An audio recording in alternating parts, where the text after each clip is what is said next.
Management of corneal ulcer के चलते हैं। मैनेजमेंट का मतलब ये है कि कोई पेशेंट अगर आपको क्लिनिक में प्रेजेंट कर रहा है या हॉस्पिटलाइज हो रहा है तो आपने उसको कैसे मैनेज करना है। आते ही तो हमने ये नहीं कह देना कि हाँ ये कॉर्नियल अल्सर और एंटीबायोटिक्स डाल देनी, नहीं, पूरे प्रोसीजर के मुताबिक चलना है। पहले देखना है कि हाँ उसको हॉस्पिटलाइज करना भी है या नहीं करना, क्या फिर डिस्पोजिंग फैक्टर है, क्या रूटीन इन्वेस्टिगेशन उसकी करनी है, फिर माइक्रोबियल इन्वेस्टिगेशन करनी है, कंफर्म करके फिर ही एंटीबायोटिक्स देनी है। ठीक है, आप लोगों को पता है कि जो कॉर्नियल अल्सर है ये बहुत ज़्यादा सीवियर कंडीशन है, ये परमानेंट ब्लाइंड कर सकता है किसी भी पेशेंट को। ठीक है, इसमें इमीडिएटली हमें रिस्पॉन्स देना होता है, पेशेंट को फोकस से अच्छी तरह से देखना है, अच्छी तरह से उसको इन्वेस्टिगेट करना है और मेडिसिन पूरे टाइम पे देनी है। ठीक है, और उसमें फिर हमने देखना है कि हाँ इसको यार अब हॉस्पिटलाइज करना है कि नहीं करना। वो इस वजह से देखना है कि अगर एक ही आंख है और उसमें अल्सर हो गया हुआ है तो मतलब अगर एक ही आंख से बेचारा देख रहा है तो वो भी आंख ज़ाया हो जाएगी, तो उस पेशेंट को उसी टाइम आपने हॉस्पिटलाइज कर लेना है। या फिर कोई स्वेयर इन्फेक्शन चल रहा है, बहुत गंदा इन्फेक्शन है, प्रूलेंट इन्फेक्शन है, कोलोनोकोकस से हो गया हुआ है दोनों आंखों के अंदर, तो तब भी हमने उसको एडमिट कर लेना है। या फिर कोई नॉन कंप्लाइंस पेशेंट है, मतलब वो मेडिसिन वगैरह टाइम पे नहीं खाता, कोई न्यूरोलॉजिकल डिसऑर्डर भी साथ में चल रहा है, तो आपने उसको एडमिट करके, उसको क्या पता है कि एक कितनी सीवियर कंडीशन है, लेकिन हमें तो पता ना कितनी सीवियर कंडीशन है, तो उसको एडमिट करके अच्छे से ट्रीटमेंट करना है। तो फिर डिस्पोजिंग फैक्टर देखना है कि क्या मसला मसाइल हुआ, किस वजह से वो अल्सर बना है। ठीक है, उससे पेशेंट से हिस्ट्री लेनी है कि लेंस वगैरह तो नहीं किसी का यूज़ किया, मतलब जैसे लड़की एक दूसरे का लेंस यूज़ कर लेती हैं विदाउट वॉशिंग, तो बैक्टीरिया एक जगह से दूसरी जगह पे फैल जाता है। ठीक है, या फिर कोई ओकुलर ट्रॉमा तो नहीं हुआ, कोई मोटर बाइक एक्सीडेंट तो नहीं हुआ, कोई लड़ाई वगैरह तो नहीं, मुक्का वगैरह बच गया। ठीक है, ये चीज़ें देखनी है। और ओकुलर सरफेस डिजीज देखनी है, जैसे क्रेटोकंजक्टिवाइटिस इसका हो गया, जो ड्राई आई सिंड्रोम था, मतलब आपकी प्री कॉर्नियल फिल्म भी डिस्टर्ब हो जाएगी तो आपका कॉर्निया एक्सपोज हो जाएगा, इजीली आप इन्फेक्टेड हो सकते हो।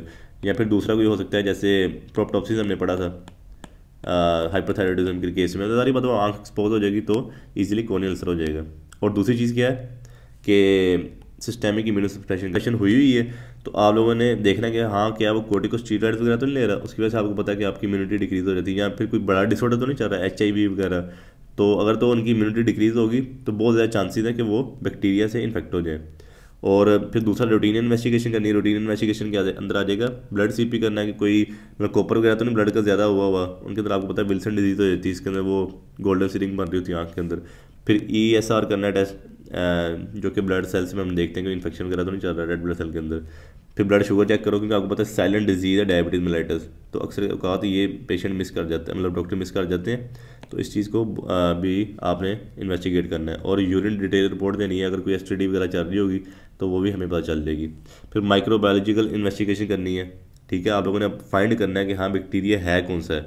जो अल्सर है ना उसको थोड़ा सा मतलब पहले आप लोगों ने आँख में एक देना है टॉपिकल एनेस्थीसिया वगैरह दे दो। ठीक है, फिर उसके बाद आप लोगों ने थोड़ा सी स्क्रैप करके ऊपर से अल्सर को छील लेना है जो मिड में से है। ठीक है, फिर उसकी जो बेस अंदर से अंदर तक है वहाँ से थोड़ा सा उतार लेना है, थोड़ा सा मटेरियल उसका उतार लेना है अल्सर का। फिर उसको आपने लैब में भेज देना है। लैब में वो ग्राम स्टेनिंग करेंगे, ग्राम पॉजिटिव है ग्राम नेगेटिव है, जिम्सा स्टेनिंग करेंगे कौन से ब्लड सेल्स वगैरह प्रेजेंट है। ठीक है, वहाँ पे और इन्फेक्शन मटेरियल को भी फाइंड कर लेता है। ठीक है, या फिर 10% पोटेशियम हाइड्रोक्साइड देनी है। ये बहुत ज़्यादा इंपॉर्टेंट है, ये हम आगे जाके पढ़ेंगे फंगल में कि फंगल की वजह से तो नहीं कोई कॉर्नियल अल्सर चल रहा।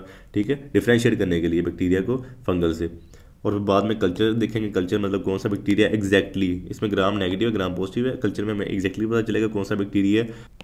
और फिर सेंसिटिविटी टेस्ट करके हमें पता चलेगा बैक्टीरिया कौन सी एंटीबायोटिक को सेंसिटिव है।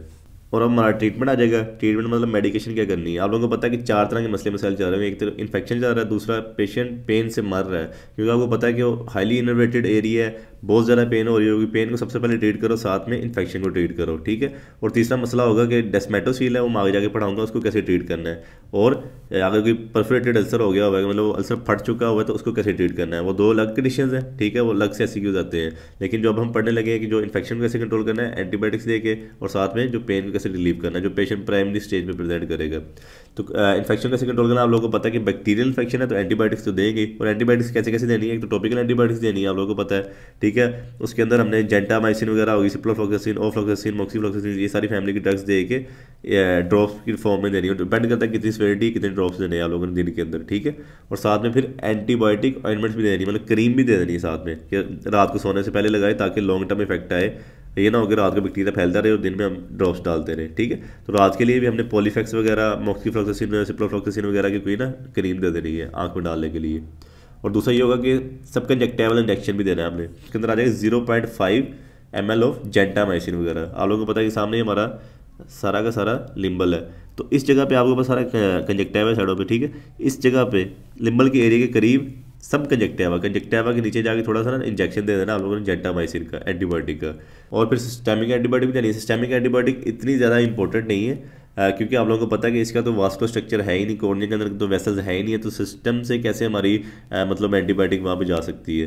तो लेकिन अगर दो कंडीशन देखने को मिले, कोई अल्सर जो हो वो लिम्बस के करीब हो, लिम्बस की तो ब्लड सप्लाई है आप लोगों को पता है, ठीक है, वहाँ से ब्लड सप्लाई से हमारा सिस्टेमिक इन्फेक्शन हो सकता है, तो उस केस में हमने सिस्टेमिक एंटीबायोटिक देनी है। कोई अल्सर फट चुका हुआ है, ठीक है, परफोरेटेड अल्सर है, आपको पता है, अब सारा जो पीछे हमारा एरिया है, जो इंटीरियर चैम्बर वगैरह है, फिर जो बाकी आइरिस आ जाता है और सिलियरी बॉडी और रेटिना वगैरह आ जाएगा, ठीक है, वो इन्फेक्टेड हो सकते हैं। उस केस में भी हमने सिस्टेमिक एंटीबायोटिक देनी है। उनकी तो ब्लड सप्लाई है ना सबकी, तो वहाँ पे एंटीबायोटिक्स पहुँचेगी।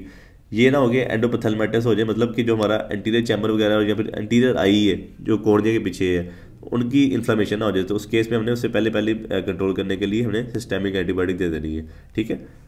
और उसके बाद हमने पेन को कैसे रिलीव करना है। पेन आपको पता है कि 3 कॉजेज की वजह से हो रही है, मैंने लास्ट वीडियो में पढ़ाया था। एक तो सिलियरी स्पैज्म हो रहा है, ठीक है, जो हमारी सिलियरी बॉडी है वो स्पैज्म कर चुकी है, ये कॉन्ट्रैक्टेड स्टेट में चले गए मसल। जब मसल कॉन्ट्रैक्टेड स्टेट में चले जाते हैं तो वो पेन करते हैं, ठीक है, किसी मसल का स्पैज्म हो तो वो पेन तो करते ही है। और उसके बाद नर्व एंडिंग की इरिटेशन हो रही है, आप लोगों को पता है नर्व एंडिंग एक्सपोज हो चुकी है ये एनवायरनमेंट को, उसकी इरिटेशन हो रही है, तो वो पेन सिग्नल भेज रहा है ब्रेन को। और इंट्रा ऑकुलर प्रेशर इंक्रीज हो चुका था, जो ग्लोकोमा हो चुका था, सेकेंडरी ग्लोकोमा, जिसकी वजह जो ट्रेबिकुलर मेशवर हमारे बंद हो चुके थे आई के, जिसकी वजह से इंट्रा ऑकुलर प्रेशर इंक्रीज हो गया था, उसको भी डिक्रीज करना। उस केस में पेन हो रही है, नर्व एंडिंग की पेन हो रही है, सिलियरी स्पैज्म की पेन हो रही है। सबसे पहले देखते हैं सिलियरी स्पैज्म कैसे हमने कंट्रोल करना है। साइक्लोपिजिक ड्रग देनी है जो मतलब हमारे मसल को रिलैक्स कर दे। उसमें आने सबसे पहले 1% एट्रोपिन के ड्रॉप्स देने हैं, ठीक है, उससे हमारे जो सिलियरी मसल के स्पैज्म है उसको डिक्रीज कर देंगे और पोस्टीरियर सिंकनी से बचाएंगे। तो सिंकनी क्या होता है कि आप लोगों को पता है, ये हमारा मिसाल के तौर पे हमारा आ रहा है सिलियरी बॉडी, आगे से हमारा आ रहा है आइरिस, ठीक है, ये ऊपर वाला आइरिस आ गया, ये नीचे वाला आइरिस आ गया और साथ में सिलियरी बॉडी आ गया। आपको पता है यहाँ पे हमारी सिलियरी बॉडी अटैच होती है, उसके साथ एक लेंस लगा होता है, ठीक है। ये ना हो गया अंदर, आपको पता है कि सारा हमारा यहाँ पे हाइपोपायोन हुआ, ये आइरिस जाके लेंस के साथ ना जुड़ जाए, ठीक है। कह लो कि इस टाइम हमारा प्यूपिल कंस्ट्रिक्ट हुआ है, मतलब आप लोगों को पता है कि अगर आइरिस मसल दोनों लेंथ में ज़्यादा होते हैं प्यूपिल कंस्ट्रिक्ट हो जाता है, बिल्कुल छोटा सा प्यूपिल नजर आता है बीच में से। अगर हमारा आइरिस रिलैक्स हो जाएगा, मतलब हमने साइक्लोपिजिक ड्रग दे दी हुई है, एट्रोपिन वगैरह दे दी है, सिलियरी स्पैज्म ही रिलीफ हो गया, तो हमारे जो आइरिस मसल है वो खुद ब खुद ही डिक्रीज हो जाएंगे। तो आपको पता है पीछे अगर हमारा सारा लेंस बड़ा हुआ है, तो अगर लेंथ में आइरिस बड़ा होगा तो ज़्यादा चांसेस होंगे कि आइरिस जाके इसको लेंस के साथ अटैच हो जाएगा। आगे पता है आगे हमारा हाइपोपायोन है, हाइपोपायोन प्रेशर डाल रहा है आइरिस के ऊपर, तो इस कंडीशन से भी बच जाता है कि अगर हमारे आइरिस खुद ब खुद छोटे हो जाते हैं, प्यूपिल डायलेट हो जाता है, तो चांसेस ही डिक्रीज हो जाते हैं कि हमारा जो आगे से आइरिस है वो जाके पीछे लेंस पे जुड़ जाए। दूसरा, वैसे भी एक्सुडेटेड फॉर्मेशन डिक्रीज कर देते हैं। आपको पता है जो एट्रोपिन है ये हमारा कैपिलरीज का डायमीटर को डिक्रीज कर देता है। जितना डायमीटर डिक्रीज हो जाएगा उतने इन्फ्लेमेटरी सेल्स नहीं निकलेंगे, उतने साइटोकाइंस वगैरह नहीं आएंगे, सारे जो हाइपोपाइन वगैरह बना रहे थे। तो तीनों कंडीशन हमारी रिलीफ हो जाएंगी साइक्लोपिजिक ड्रग से, जो 1% एट्रोपिन के ड्रॉप्स होंगे। फिर एनाल्जेसिक्स देंगे। एनाल्जेसिक्स आप लोगों को पता है कि हमने ओरली भी देने हैं और इंजेक्शन की फॉर्म में देने हैं, पेन इस टाइम बहुत ज़्यादा है। और फिर एंटी ग्लोकोमल ड्रग्स देंगे, उसमें बीटा ब्लॉकर्स आ जाएंगे या फिर कार्बोनिक एनहाइड्रेज इनहिबिटर्स आ जाएंगे। इसमें आप लोगों ने एक ध्यान रखना है कि पाइलोकार्पिन नहीं देनी, वो ड्रग्स नहीं देनी जो म्योटिक करे, म्योटिक ड्रग्स हो, ठीक है, जो म्योसिस करे। आप लोगों को पता है कि हम ऑलरेडी ही प्यूपिल को डायलेट करना चाह रहे हैं, प्यूपिल कंट्रिक्शन वाली ड्रग्स नहीं देनी कि दोबारा स्पैज्म ना हो जाए, हम ऑलरेडी स्पैज्म को रिलीव करने की कोशिश कर रहे हैं। हाँ, एंटीग्लोकोमल ड्रग्स देनी है, इंट्राऑक्यूलर प्रेशर डिक्रीज करना है, लेकिन इस चीज़ को भी ध्यान में रखना है कि म्योसिस वगैरह ना हो जाए दोबारा से, ठीक है।